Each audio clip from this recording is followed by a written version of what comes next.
udhagayso wixii faa'iido ahna kala bax naftaadana ugu yeedh khayrka.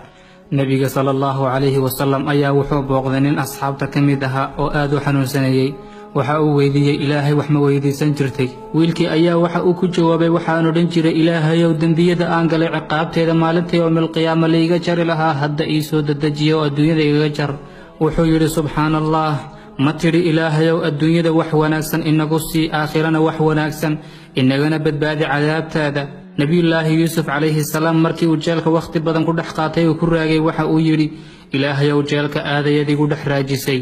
ilaahay ayaa u jawaabay oo yidhi adiga ayaa dalbaday jeel waanana ku siinay, haddii aad dalban lahayd dembi dhaaf waana kuu dembi dhaafi lahayn. qur-aanka ayuu ilaahay subxaana wa tacaala ku xusay hadal uu nebi yuusuf yidhi qaala rabbi sijnu axabu ilaya mima yadcuunanii ilayh. ilaahayow jeelka ayaa iiga roon waxan ay iigu yeedhayaan. ilaahayna dalabkiisii ayuu u oofiyey maadaamuu ka dalbaday jeel. dib u xasuuso noloshaada inta jeeraad ku dhawaaqday weedha u eeg hadalladaas.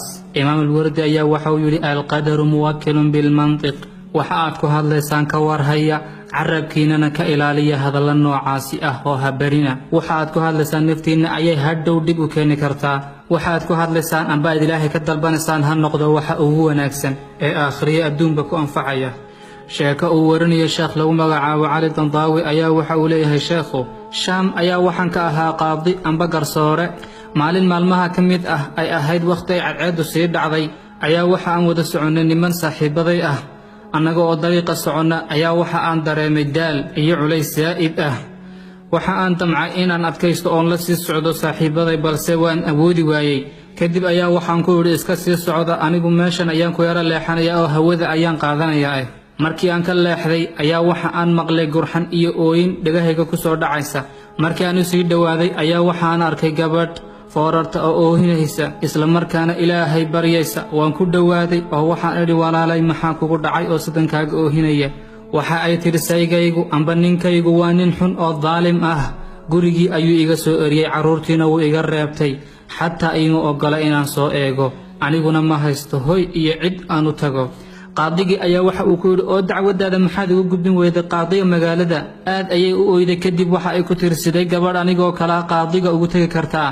sheekha oo oohinaya ayaa dhammaystiray oo yidhi gabadhu ma ogaa inuu ilaahay qaadiga lugihiisa ugu keenay isaga oo ka hadlaya naftiisa, ilan waa qaadigii magaaladee. ilaaha ayaa wakhtigaa madow ee habeennimada ah qaadiga lugihiisa ku horgeeyay gabadhaas, isla markaana uu isaga laftiisu weydiinayo gabadha waxa ay u baahan tahay. gabadhaasi sidaas ugu dhibaataysnayd ducadii ilaahay weydiisatay ilaahay wuu aqbalay. qof walba oo dhibaato dareemaya oo u malaynaya inay adduunyada ku xidhantay gacanta koru taago, ilaahay weydiiso wax aad u baahan tahay oo hays odhan sidee xal loo gaadhi karaa oo kuwan umuurihii isku qasmay. ka farxi qalbigaaga, ogow markaad dhibaato u samirto kadib inuu jiro shay ku ilowsiin doona dhibaatada aad soo martay. ilaahayow qof walba oo farriintaydaasi furay ee maqlay ilaahow barakee oo cirka iyo dhulka oga fur arsaaq uu ku farxo.